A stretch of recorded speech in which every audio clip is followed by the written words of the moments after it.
Las maletas de Auschwitz. ¿Sabes qué es un testigo? Un testigo es una persona que conoce un hecho porque lo ha visto o lo ha vivido. En este libro voy a contar una historia y hasta más de una de muchachitos que vivieron hace un montón de años en un tiempo en el que yo no había nacido todavía. Por consiguiente, no soy testigo de sus historias. Sin embargo, los he conocido a través de libros, a través de relatos escritos de personas que vivieron esos hechos. Me he enterado de que hubo un tiempo en que se obligaba a los niños a partir con una maleta hecha a toda prisa hacia un destino que no conocían y no volvían a sus casas. Nunca. Desde entonces estos niños están también en mis recuerdos. Sus historias me miran, aunque nunca los haya conocido.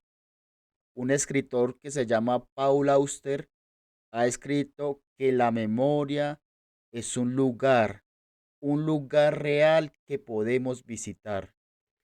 El lugar que conserva la memoria de esos niños y sus pequeñas maletas se llama Auschwitz y podemos visitarlo. Vamos a empezar desde allí. Los nazis construyeron el campo de exterminio de Auschwitz en la pequeña ciudad de Oswiecim, en Polonia. Era el 22 de mayo de 1940. El campo fue erigido con una sola finalidad: acabar con los judíos, exterminarlos. ¿Por qué? Porque eran judíos. En nuestros días, el campo de exterminio, que en alemán se dice Vernichtungslager, se ha convertido en un museo. Yo he estado en él. Es un lugar oscuro. Imagínate un lugar donde la alegría, la sonrisa, los abrazos y las bromas no hayan entrado nunca. Un lugar en el que ni siquiera el sol, cuando se asoma a las grandes ventanas de las diferentes estancias, consigue hacer desaparecer la gélida oscuridad que ha quedado adherida a las paredes y a los techos. La oscuridad ha penetrado como un polvo sutil en cada grieta de Auschwitz. Nunca se irá de allí. En la estancia número 4 del bloque 5 hay un largo cristal que separa al visitante de miles de maletas amontonadas unas encima de otras. Una montaña de bolsas vacías, todas diferentes, viejas, rotas, estrechas, anchas, remendadas, de cartón, elegantes, de tela, de piel. Al entrar a este lugar, el visitante se queda inmóvil mirando las maletas. En ellas todas aparecen escrito un nombre, un apellido y una dirección. Las hay pequeñas y grandes. Sin embargo, no son las dimensiones de la maleta las que dicen si la esperanza que transportaba era grande o pequeña. Una esperanza es una esperanza, punto. Y una maleta es el lugar adecuado para conservarla, porque hay sitio para ir y para volver. Por lo general, así es como funciona. Sin embargo, no es así en esta historia, no es así con estas maletas. Los soldados nazis robaban a los judíos de sus casas y los sacaban de ellas. Algunos mientras dormían, otros mientras comían, estudiaban, jugaban, tocaban algún instrumento musical. Les decían que estarían fuera durante mucho tiempo, pero que volverían a sus casas. A fin de engañarlos les decían que prepararan una bolsa para el viaje, pero si alguien les preguntaba a dónde los llevaban, los alemanes no respondían. ¿Cómo vas a preparar una maleta si no sabes a dónde vas? No puedes saber lo que te va a ocurrir. Así las cosas, los judíos, para no equivocarse, ponían un poco de todo en la bolsa: ollas, juegos, zapatos, muñecas, cuadernos, violines, ropa, dinero, cepillos, papeles, hojas, lápices. colores, fotografías, diarios, mantas, pan, los objetos entrañables, las cosas de uso diario, las mismas cosas que habrían de poner también en el viaje en la maleta de vuelta a casa. Sin embargo, poco después empezaron a comprender que sería muy difícil porque nadie había vuelto nunca de aquel viaje.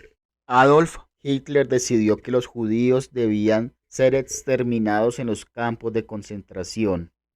Hitler dijo un día: el judío es alguien que envenena a todo el mundo. Si el judío saliera vencedor, sería el fin de toda la humanidad, con lo que este planeta se quedaría pronto sin vida. Fueron millones los que le creyeron. ¿Por qué? Porque Hitler dijo a los alemanes que ellos eran el pueblo más fuerte de la tierra y si le obedecían dominarían al mundo.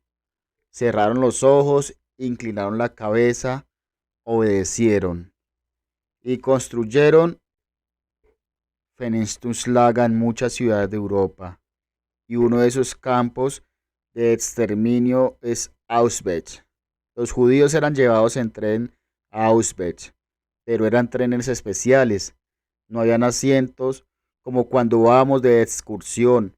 Cuando lo hacemos escuchando música, leemos y de vez en cuando miramos por la ventanilla para soñar. No, los alemanes usaban para los judíos los vagones de mercancías donde transportaban normalmente los animales.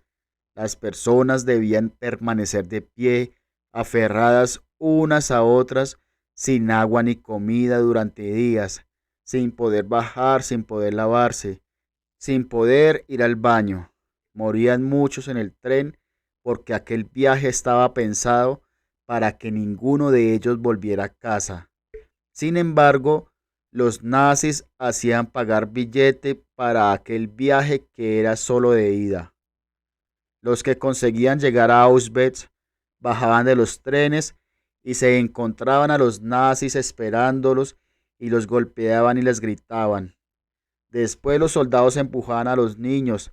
Las mujeres, los viejos y los hombres no eran bastante fuertes para trabajar y los metían en una enorme sala donde los hacían desnudarse, explicándoles que iban a darles una ducha. Antes, sin embargo, les hacían escribir sus nombres en las maletas para así encontrarlas después. Una última maldad de los soldados nazis, que querían hacer creer a las personas que después de la ducha se les restituirían sus efectos personales. No todos daban crédito a esas promesas, pero de todos modos escribían sus nombres y apellidos y el lugar de procedencia.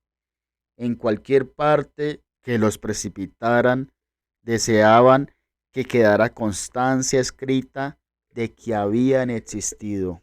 Más tarde, hombres, mujeres y niños eran introducidos en una estancia donde desde unas pequeñas grietas salía un gas que los mataba en pocos minutos. Fuera, entre tanto, los alemanes tomaban todo lo que había en las maletas y se lo quedaban, o bien lo enviaban a Alemania. No se desperdiciaba nada. Las bolsas vacías las echaban en un gran almacén. Aquellas maletas se encuentran hoy en el bloque 5 detrás de un cristal y se pueden leer los nombres, los apellidos, las direcciones escritas por los hombres, por las mujeres y por los niños que pasaron por allí. De este modo, nadie podrá decir nunca que aquellas personas no existieron. Nadie podrá hacer desaparecer nunca a Auschwitz. Hitler perdió la guerra en 1945. Ahora bien, a pesar de que no fueron exterminados todos los judíos, se calcula que murieron más de 6 millones, un tercio de los judíos en Europa. Además de ellos, los nazis hicieron perecer en los campos de concentración a otras diferentes categorías de personas: homosexuales, gitanos, minusválidos, prisioneros de guerra, opositores políticos. No hay una cifra exacta, pero en cualquier caso se trata de millones de personas, entre 7 y 11, lo que da un total que oscila, por tanto, entre los 13 y los 17 millones. De estas personas han quedado los objetos que cuentan su vida pasada: peines, zapatos, ollas, guitarras, juegos, plumas, diarios, camisetas, muñecas, violines, cabellos, sombreros, ropa, brochas. Cuando te encuentras en Auschwitz, ante ese cristal mirando las maletas abandonadas, casi esperas oír las voces, las carcajadas, ver los rostros de los niños. En ciertas ocasiones no hace falta conocer a las personas para sentir su falta.